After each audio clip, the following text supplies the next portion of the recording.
Welcome to the Lavish Leader, Unveiling Wisdom, a podcast by the Lavish Group. We are a community of powerful leaders and creators. Each one of us is on a different path and from a different background, but we all embody aspects of what it means to truly live a lavish life. And we are here to share our stories. I'm your host, Dr. Erin Martin. Welcome, everyone. Today's guest is going to resonate with all of us women. I am absolutely certain of it. I've already had a wonderful conversation with her, and I know that what she has to say is so timely and so relevant. So today, our guest is Miss Ashley Davis. Ashley is the lead principal at Westfront Strategies, which is a multi-million-dollar lobbying firm that she founded in 2015. As a co-founder of the firm, she oversees advocacy efforts for the interests of her Fortune 500 clients before the legislative and executive branches of the U.S. government. And she also manages operations, budgets, all of that kind of stuff. But what's super interesting about what she does is that she has so much public policy expertise. And over the course of her career in the public and private sectors, she has even served in leadership roles at the White House.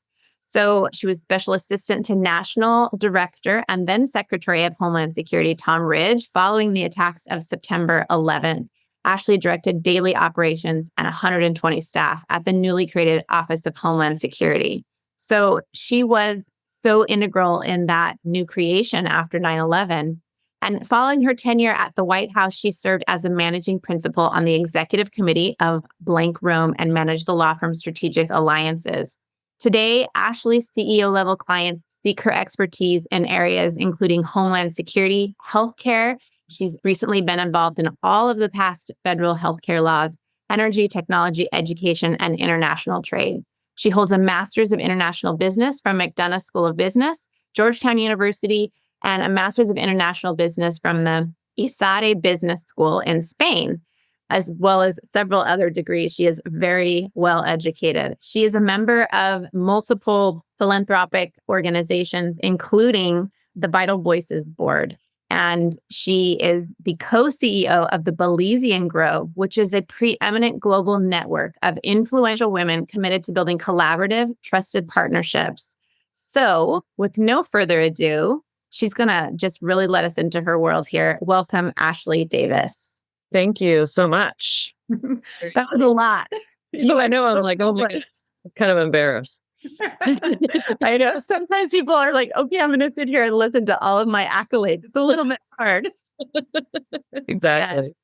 Well, let's just dive right in. First, I would really love if you could share with us your story. And in particular, what is it in your history that has led you to be such a driven, ambitious person that is, working in politics and policy, and then with the philanthropy and the mentorship of women and things that you're involved in? It seems like so much for one person. What has driven you to do that?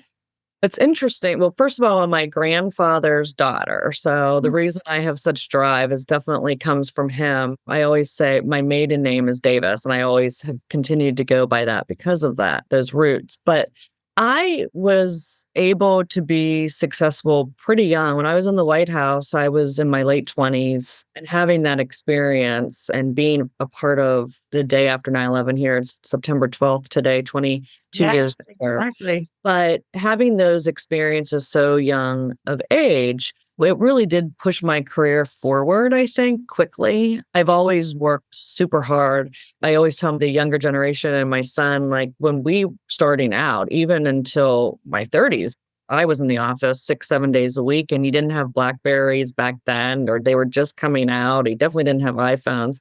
You couldn't work from home anywhere. You were truly in the office working really hard. And not that you can't work hard from afar, but it was just a whole different way of working back then. And so because I was able to have success fairly young, when I was turning 40, I decided that, okay, I've reached a really good place in my professional career.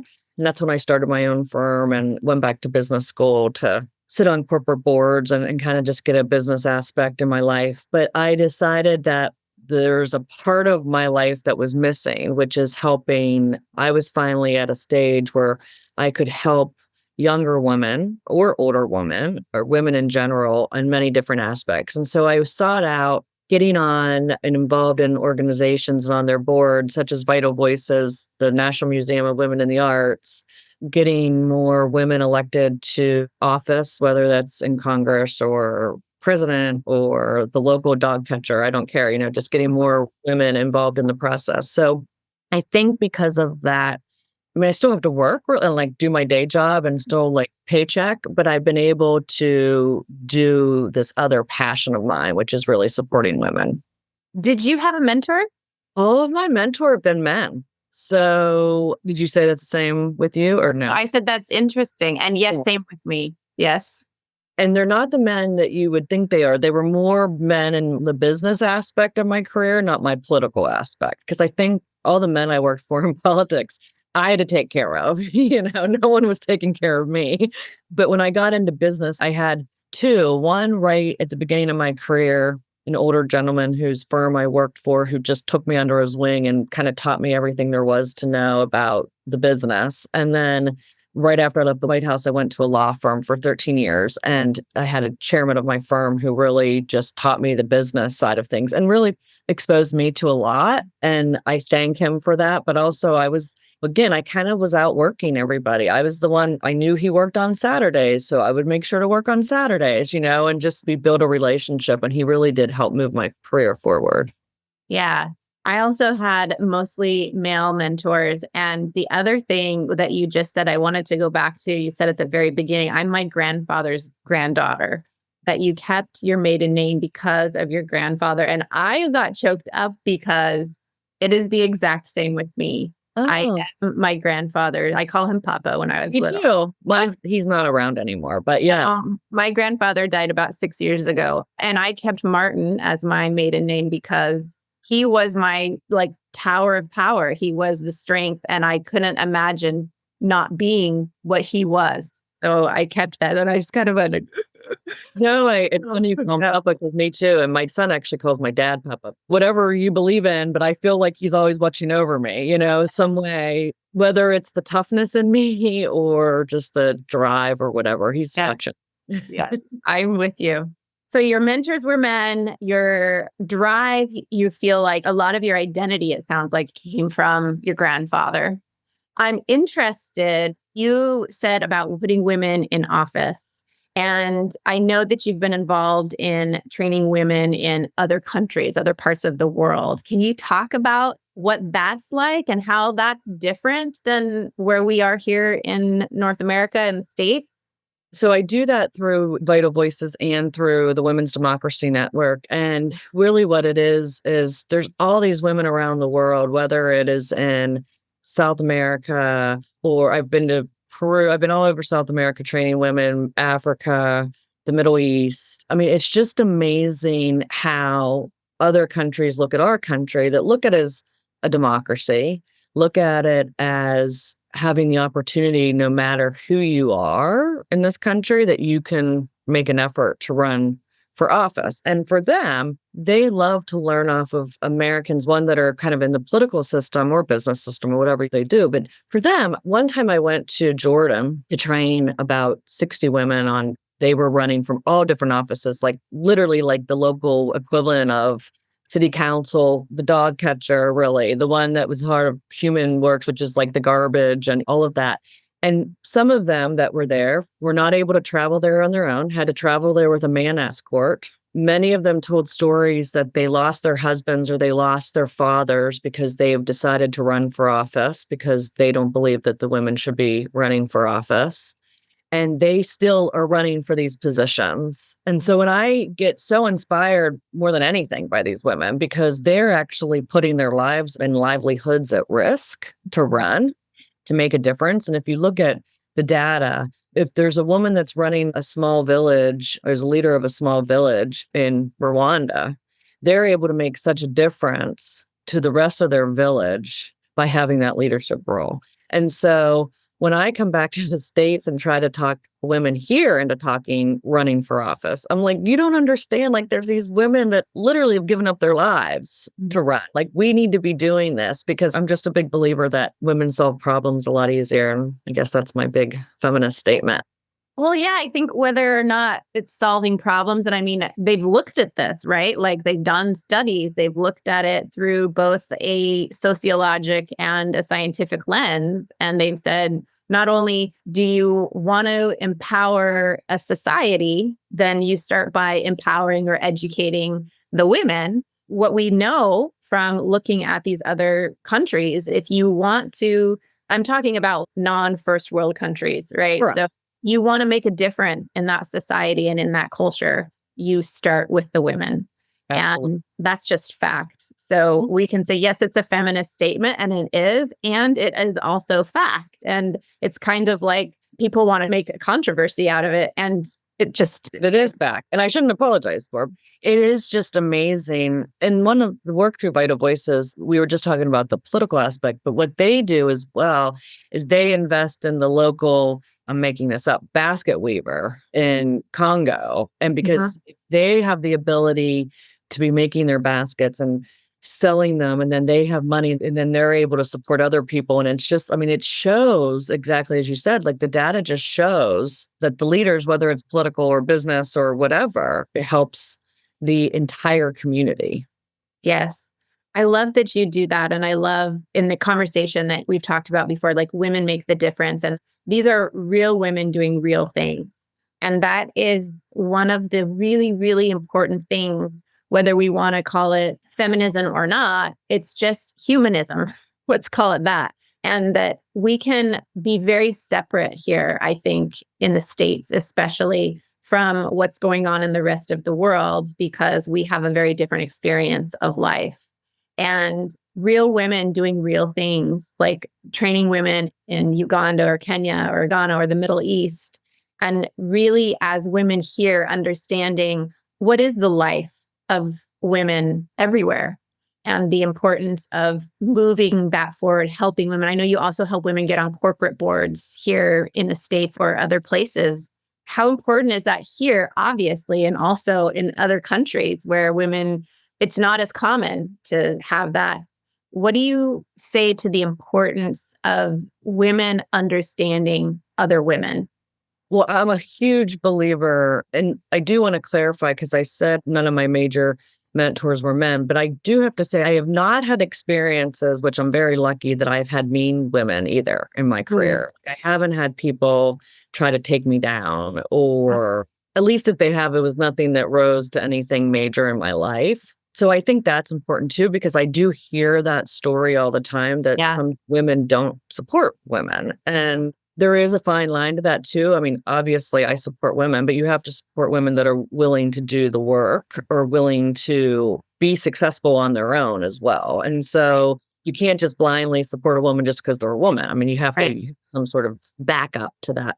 But I think that it is our duty, and I think it is our successful women. Obviously, when you look at it from an international perspective, I think it's our duty as women, and it's our duty as American women. If someone wants to learn about us and learn how we do things, and will take days out of their lives, travel thousands of miles to come listen to me talk about how to run a communication strategy for a campaign, like that's the most humbling thing in the world that people would ever want to listen to us. But that's also a statement of how important that America is respected throughout the world.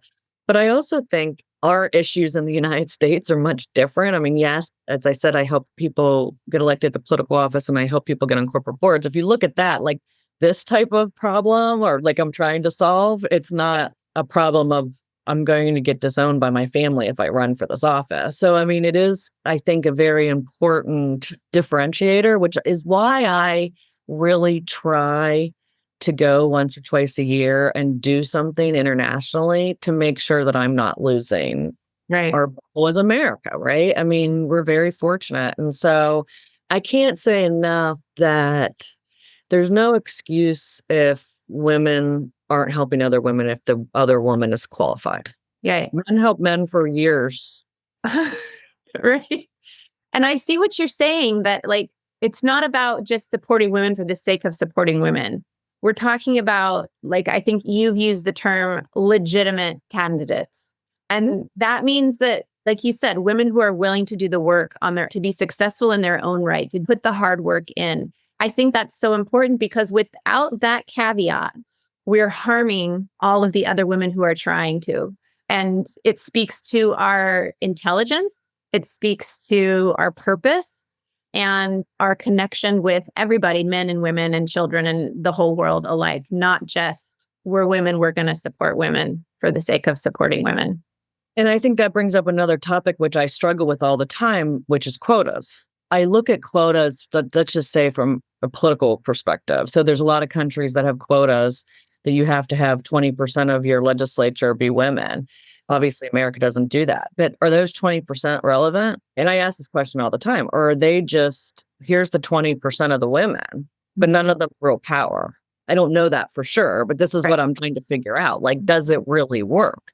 Right. Even say it. I got on my first corporate board after the Me Too movement, and I got onto a male board that was older board, all men, a little diversity, but not much. And I walked into my first meeting. One of the gentlemen, who I'm now friends with, whatever, was like, "Oh, here's our token women walking into the room." Yeah. So right away, I've lost credibility by having, and it wasn't a quota. I mean, obviously California has quotas now, but I understand the thought process on it. I just don't know if that weakens us.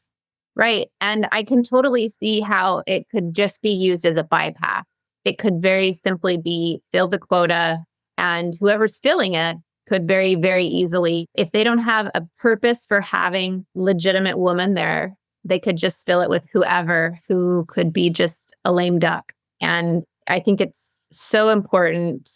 Ooh, that's a really good question there, Ashley. Yeah, no, and I don't know the answer because it's always pushed every year here in Washington saying, and from a political perspective, I don't believe on it at all. What I'm not sure about is, does it help on boards or are you already weakened? And I say that about all diversity, not just women. I mean, I think it's all across the board that you struggle with that.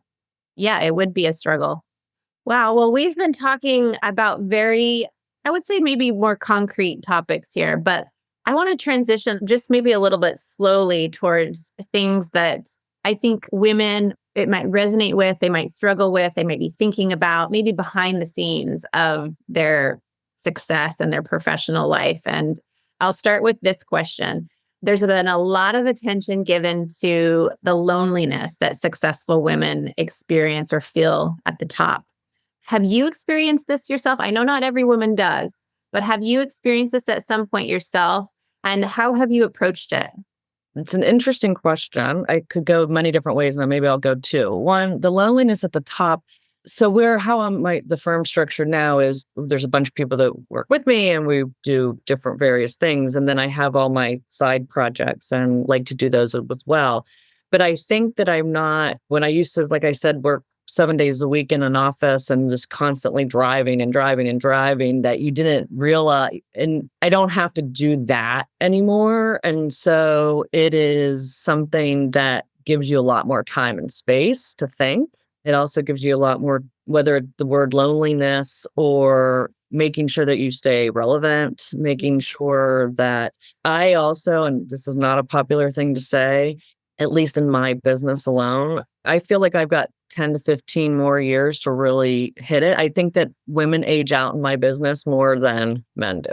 And I'm not saying that for everything. This is just in the political world. It's something that I just noticed a lot. You don't see 60, 70-year-old women going to the Hill all the time on behalf of their clients, but you do see men in 80s still going. It's just a very different dynamic. But also, to be fair, there's not very many women lobbyists in town either compared to the women compared to them. So there is that. And so as I get older, just making sure that to keep that relevance and whatever that is.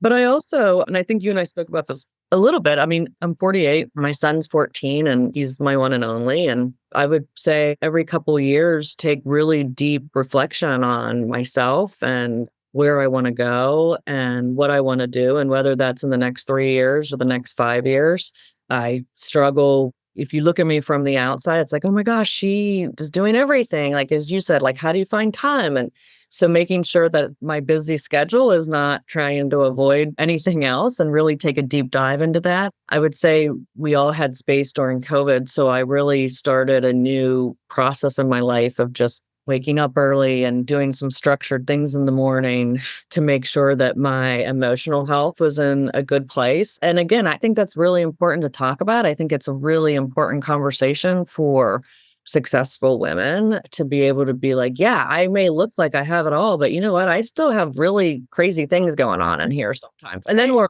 in menopause, right? So Exactly. so then there's that whole other layer. Never a dull moment. But I mean, I definitely would say that I always reevaluate myself. I love that. And that's so important. I think one of the things that in our previous conversation you told me is that we're talking about personal growth. And you said that the more successful I've become, the more I need this. And what you're talking about here is that deeper inner reflection and just making sure not only am I relevant to what I'm doing, but you're also talking about, am I relevant to my life? I have a child, I have myself, I have something outside of all of this. I know that's what everybody sees of me, but that was my next question. Do you feel like you've been able to remain authentic to yourself in the midst of your success and the power and all the jockeying that happens in Washington and also in this other path in your career? Because I mean, and I also want to just put in there that authenticity it could be a cliche, it can be a buzzword. It means different. For some people, it means I'm able to do what I want to do. And there's a much deeper meaning to this, which is I have my own deep desires and they may change. And I may have an intuition or a pulling or something, whatever you want to call it on the inside, that is taking me in different directions. And it's very easy, I think, for successful women who have spent years and years and years and probably hundreds of thousands of dollars, if not more, educating themselves, building businesses, creating an empire, essentially, which is what you have done. And how do you remain authentic to this ever-changing internal dynamic that we have?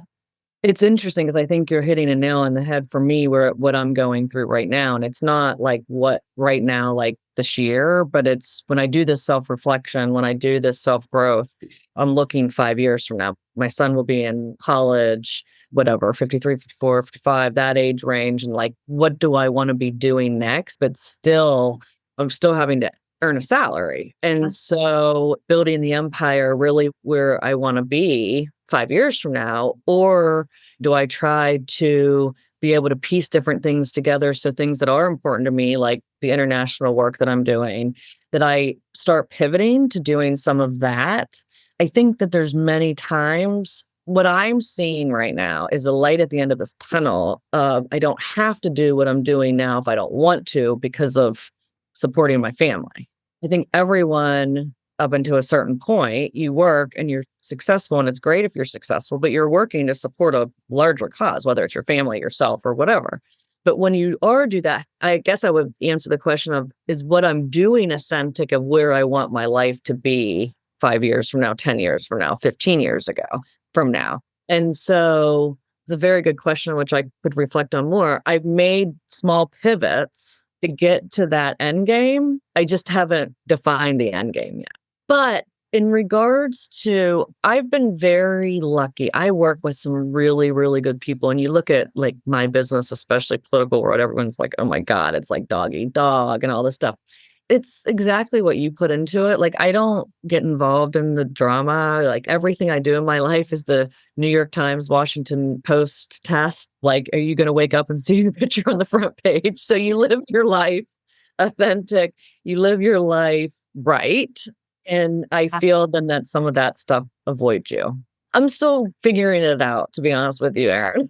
Yeah, that's great. That's where a lot of people are at that place where they're just trying to figure it out. Or like you said, you're making small pivots and maybe kind of hoping that something's going to reveal itself to you, or something's going to look interesting or enticing, or it's going to spark a desire in you that you're like, that's it. And that's kind of where you're supposed to be in those moments. But I think that remaining authentic to yourself, one of the reasons that I ask this, number one, is because authenticity is one of the main principles of the Lavish framework, which I have developed. And the reason why it is one of the main principles is that for myself, coming up from the family that I grew up in was in rural Oregon. We were poor. I had it very much that doing certain things, reaching certain achievements was the way to not only maybe make my father happy, but also it's the constructs of our society that's the definition of being successful and being noticed and being valid and being relevant. And what happens for so many women is, for whatever reason, they've been on that path as well. And then there's a point, like you said, maybe it's when your children are about to leave home, or you've reached the pinnacle, you've reached what you see is your own ceiling, which is like, now what? Like, I've done everything. There's not been a single thing that I have set out to do that I have not been able to do. If I want to do it, so like it's going to happen. That's not important anymore, right? Yes. And I love that you just said that, because I just heard a little talk on YouTube was Oprah, and she was talking about how unimportant it was that she has made billions of dollars and has all of this notoriety, because she's like, buying shoes is great. I love shoes, but you can only buy so many shoes before it doesn't really matter to you anymore. And the thing, she's doing that book with Mo Brooks, or she's doing a book with him on kind of life changes. I think if that was recently, that's probably what she was talking about. Oh, maybe it was. I wasn't aware of that. And I love that she said that, because it was really went to the heart of the reason why people do the things that they do. Like, she's also very big into educating girls in Africa, and very similar to some of the stuff that you do. And I think that the only way that you get to be in that place where it's like, it's no longer about just leaving a legacy. Legacies are forgotten. People are forgotten. Maybe Oprah will be remembered longer than most of us. Yeah. At some point, that part is gone. It's really about critical mass. It becomes about critical mass, which is, I think about, if something happens to me, who's going to continue this? Like, who's going to be those women, those leaders that are on the leading edge of the leading edge, that are the magnets that are pulling the other women who are not quite sure, who have other things that are holding them back. That's really the important part for me. That's why I ask about authenticity. I love it. And I love how you're using the word, because as you said at the beginning, before you started that last question, there's so many ways that you can, I sometimes think of authenticity of like, are you fake? Like, are you just a fake person? And like, I feel like this is much deeper, in a deeper direction that you're. Yeah, it really is. So we've been talking about personal growth, and you kind of answered this question, but like, I've asked you, like, what's kept you motivated to continually look at yourself? You said the more successful I've become, the more I need this. And you've talked about some of the success routines that you have started to do. Like, is this just like, I need my emotional mental health? Or is there a deeper, which is totally legitimate? Like, what is it for you that keeps you motivated to keep doing that? Because there's 1,000,001 podcasts. There's 1,000,001 self-help books. There's like, the coaching industry is like a dime a dozen. So what is it for you that says this is an absolute must do for myself? So I think I was starting to feel jittery and anxious a little bit and I don't mean anxious in the typical way. I mean anxious, just like I knew, and you said this earlier, like everything I said I wanted to do, even things that I didn't know that I wanted to do, I've done. Like, I didn't know I was going to be in the White House on 9/11. Like, who knew that? That stuff fell in my lap. But everything I purposely tried to do, I've done. And so I started, as I said, like 2 years ago, thinking, well, wait, what's next? And so I've always put plans around what I want to accomplish next. So when I wanted to get on boards, that's when I went back to business school. I started talking to people. You kind of put a plan in place. And I didn't have a plan because I didn't know what was next. So I started getting that like feeling of not being settled, because I knew I didn't have anything I wanted to do. And so I knew I needed to do something. And there's things that, as you said, there's a million podcasts, there's a million self-help books and all of that. I've put into just quickly, like I do the 5 a.m. club thing. I wake up at 5, I read what I need to read, I go work out, and then try to write a little bit. And so that for me, though, is more not about that's changing my life. It's more about structure in my life. So what that does, if I know I'm getting up at 5, I'm not like staying out till 10 o'clock at night, having an extra glass of wine before I go home, so that is part of that structure that I needed, because as I had more time as well, I was trying to fill that time with other stuff. And so I needed to make sure that I was filling it with healthy stuff, but I still have something else in me and I don't know what it is yet. Yeah. And so I'm doing that work. And again, it may fall in my lap and I have no idea. Maybe it's going and living on a mountain in Africa, or maybe it's being a CEO of a company. I have no idea. I'm too young and I'm too energetic and there's something else coming and it may take 5 years. And so I'm doing the work now to see what that is. So feel like I'm doing all of this to get to what that next thing is. Yeah. To get to the good stuff.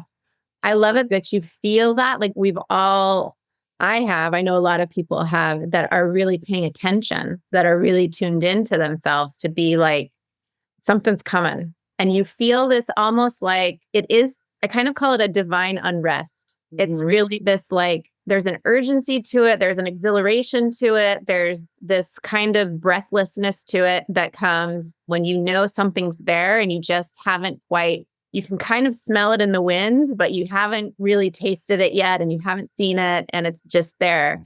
But what you're describing, and perhaps you haven't thought about it this way before, Ashley, but what you're describing is a devotion to yourself that is so potent and so powerful when you're like, I know that it's there. I get myself up at 5 o'clock every morning. I don't know if it's coming today. I don't know if it's coming tomorrow. But at some point, if I show up for myself as a routine, as a devotion to myself, it's going to be there. Because precedence has told me that that is what happens in my life. I know this for myself.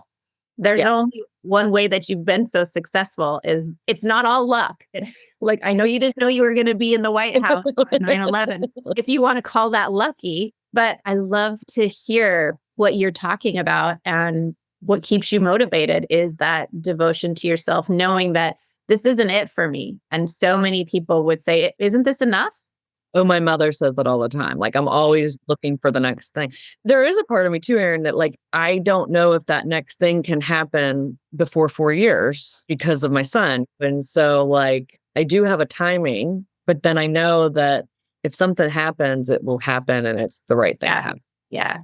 One of the things that I always tell the women that I work with is the how is none of your business. Just show up and it will all work out. Like, everything has always worked out. It's not that there wasn't sacrifice, it wasn't hard work, but it has always figured a way. So I just love that. One of the other things you and I talked about, and we said, let's maybe explore this a little bit, this exploration of spirituality and what that means. And one of the reasons why I think this is so important is it's so relevant and so common for women in the stage of life that you and I are in, to be exploring that, or to be looking at it, or to have questions or uncertainties or just curiosity.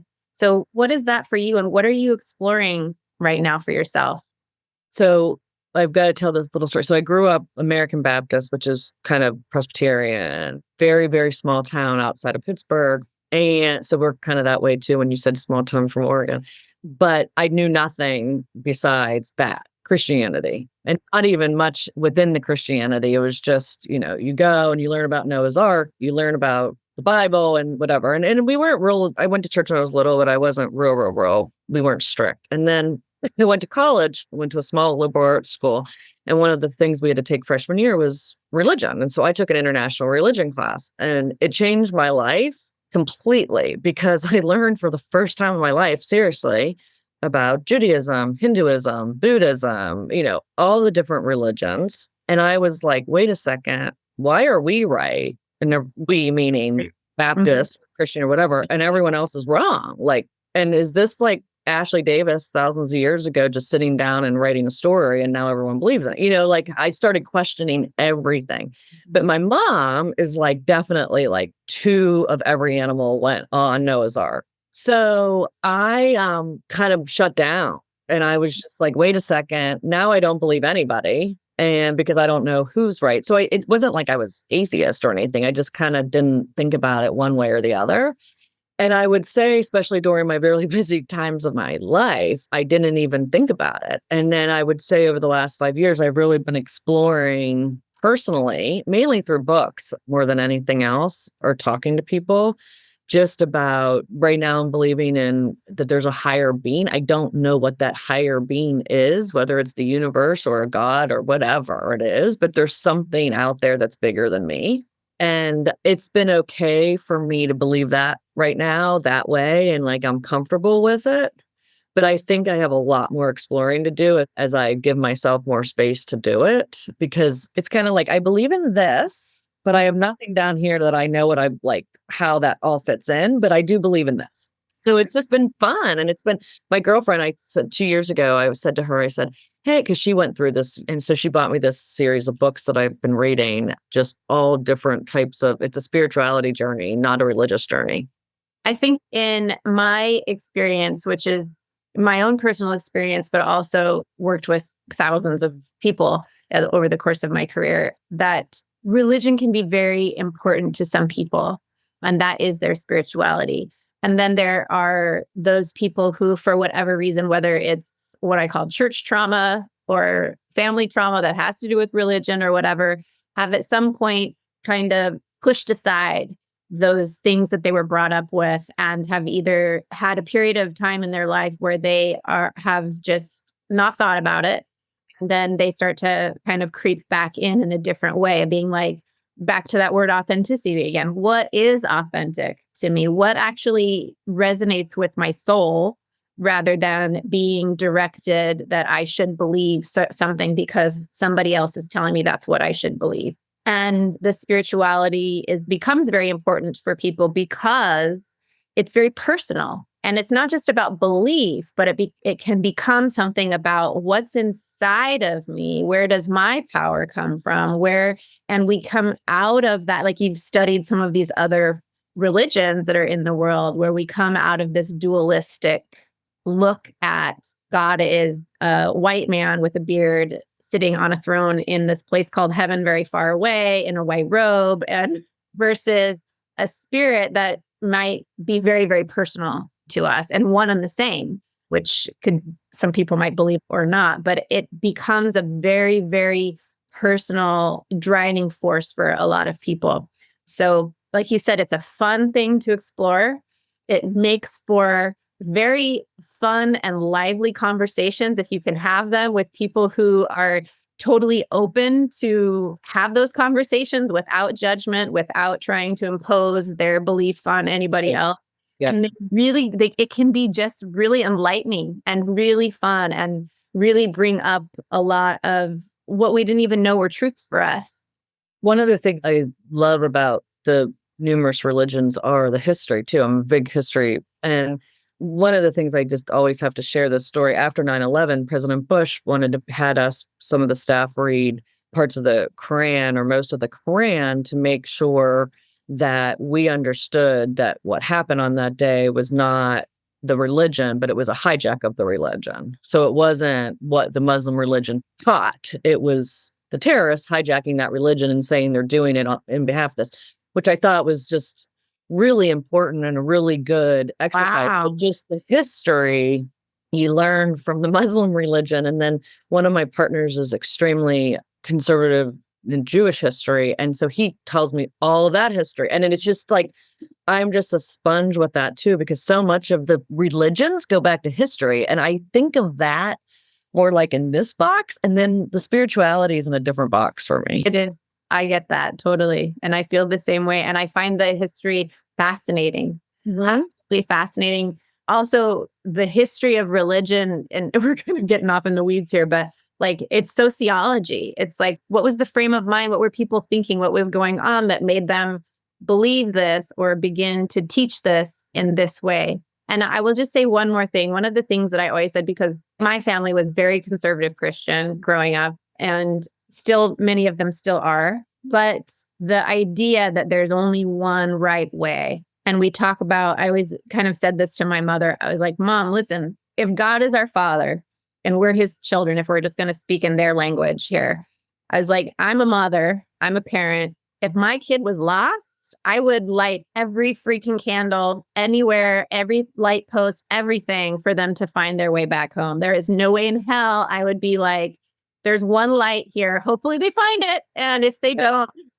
No, I agree. And I do think that I've learned just how I was brought up. I was not open. My mind wasn't open to a lot of different things just because I didn't know any different.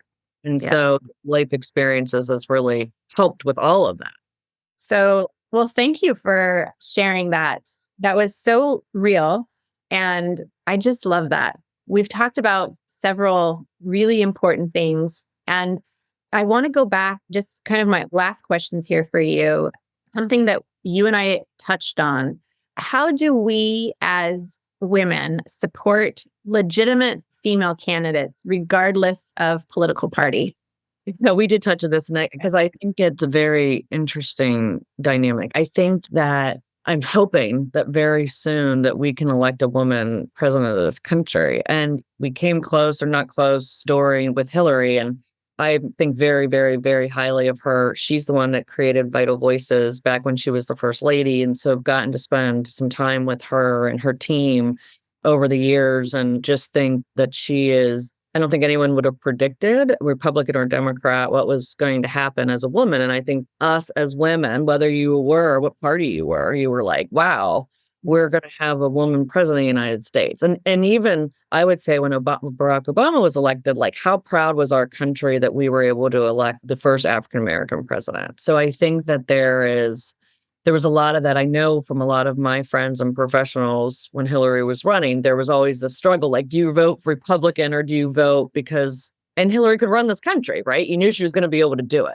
Mm-hmm. So I'm full disclosure, and very proud of it, helping Nikki Haley right now, who I've actually heard, and again, I'm in my bubble of Washington, but I've heard so many women from both sides of the aisle. And I've known Nikki since she was governor, very smart woman. And just like we've talked about so many times over this past hour, she'll outwork anybody. I mean, she's just like, I don't know how she's doing her schedule. But I've heard so many women, Republican and Democrat, being like, hey, she's like really good. And like, she could be, maybe she's our chance to have a woman. And it will be interesting.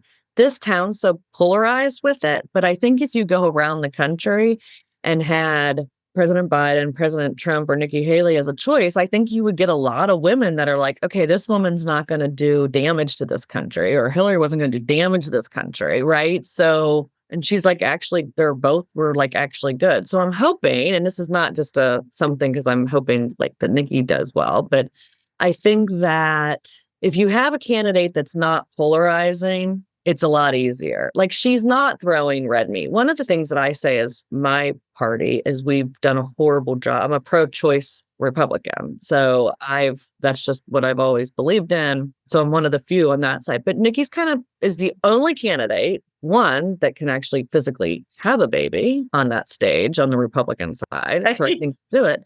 But she's like taking the issue head on and being like, for myself, I'm pro-choice or for pro-life because she had personal issues, but whatever. But she also doesn't think she's actually taking like a reasonable, normal stand on this issue and just talking about it rather than putting everyone's head in the stand. Right. So as a pro-choice Republican, I can easily see her position, even though it may not be exactly the same. At least we're not being told what we should be believing in. I can't believe I'm going off on this tangent by people that can't actually physically have a baby. Yeah, I think that obviously that specific issue it is so polarizing, and it becomes one of the main reasons why people will choose or not choose a candidate. And if what you're saying is accurate about her, then what I appreciate about that is that it's a real conversation then. And it's not about a religious belief or that I think that I need to mandate for everybody that my beliefs are what everybody else is saying. You can say, this is what I would choose for myself. And I believe that other people have different situations. They have different beliefs. They have different needs. And I'm not going to choose one thing just because I'm afraid, which would be inauthentic. Yeah. I'm afraid that other people are going to disagree with me. She was heavily criticized from people before she started saying, I'm talking about this issue. Or she did this in the state when she took on a racial issue about taking down a Confederate statue that was at the state house. And obviously South Carolina, very sensitive topic. She's like, we've got to talk about this. We've got to take this down and we've got to do it. And let's get both sides. I mean, so it goes back to just, and this again is not just about Nikki. It's taking people and bringing them to the table and solving problems. Right. And so I think that's the answer to the question, how we support legitimate women and candidates, regardless of political party, becomes how do we support a legitimate candidate, regardless of political party, regardless of gender, is can they solve a problem? The Hippocratic oath of a physician is first do no harm, right? And I can say that as a physician. And shouldn't it be that way for someone who's leading our country, who's not going to harm? It's crazy that we have to think about that because I would say 10 years ago, we didn't think about that. We weren't like, oh my gosh, this person could actually be the downfall of our country legitimately. And President Bush is always like, yeah, I'm really popular Republican right now. And I remember no one liked him back then, but those issues were nothing. Yeah. So, well, thank you. This has been so fun. I also feel like it has been such a real conversation. You are just a real person, Ashley. And I so appreciate that. And I so honor everything that you have done and everything that you want to do and are going to do and don't even know it yet. Yeah. Thank you. And I really appreciate being invited on this. It's been very special for me as well. Yes. Well, thank you. And best wishes. Thank you so much. The Lavish Leader, Unveiling Wisdom is brought to you by Dr. Erin Martin and the Lavish Group. To find out more about Dr. Erin and how you can create and embody a lavish life for yourself, visit thelavishgroup.com. And don't forget to search for Lavish Leader in Apple Podcasts, Spotify, and Google Podcasts, or anywhere else podcasts are found. And click subscribe so you don't miss any future episodes. On behalf of the team here at the Lavish Group, thanks for listening. And remember, you too can live a lavish life of fulfillment, beauty, and love.